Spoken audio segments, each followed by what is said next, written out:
नेपाल, मिथिला और अवध।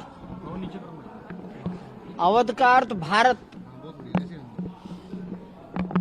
जनकपुर और वीरगंज का मतलब नेपाल, बिहार, गंगा के उत्तर का बिहार यानी मिथिला, और जनकपुर यानी मिथिला, तो जनकपुर यानी नेपाल, अयोध्या यानी अवध, अवध यानी राम, राम यानी भारत। तो नेपाल और भारत के रिश्ते ये त्रेता युग से चले आ रहे हैं। त्रेता युग कितने साल पुराना है ये विद्वान लोग जाने। मैं तो इतना ही जानता हूं कि राम जिस काल में पैदा हुए, जानकी जी जिस काल में जन्म लिए, महाराजा दशरथ और महाराजा जनक का काल वो त्रेता युग है।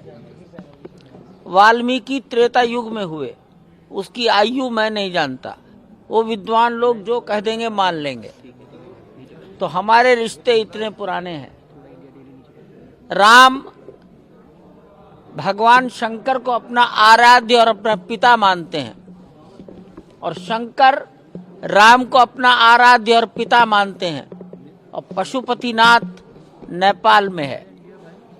तो ये दोनों के आत्मा के संबंध, दोनों की एकात्मता को प्रकट करने वाले संबंध हैं।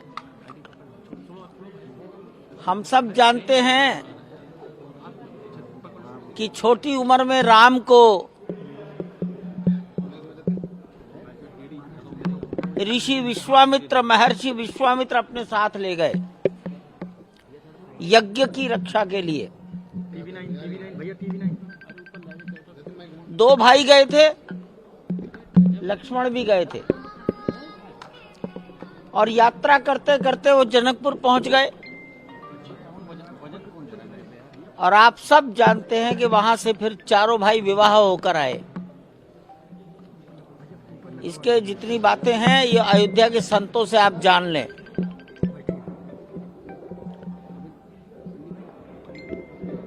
तो विवाह में लड़की का घर लड़के के घर को कुछ भेंट देता है।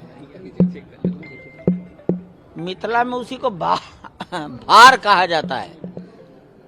भार का मतलब एक लाठी, एक बांस कंधे पर रहता है, और उस बांस के दोनों कोनों पर टोकरों में भेंट का सामान रखा होता है। तो ये ऐसे भार लेकर जनकपुर, वीरगंज, मिथिला, ऐसे नेपाल का समाज, राम भक्त समाज 500 की संख्या में। मेरे लिए बड़ी आश्चर्य की बात थी, इतनी बड़ी संख्या कैसे आई। आज सवेरे शायद 4 बजे आए हैं, 2 बजे। तो रात के 12 बजे के बाद से आना शुरू हुए, सवेरे 4 बजे तक आते रहे। ये भगवान के लिए, राम के लिए, कन्या पक्ष के लोग वर पक्ष के लिए अपने भार लाए हैं। भार यानी भेंट, भार यानी उपहार, उपहार, भेंट। अब मेरी लाचारी है कि भाई मुझे स्वीकार करने पड़ेंगे। स्वीकार तो करना चाहिए था यहाँ के संतों को।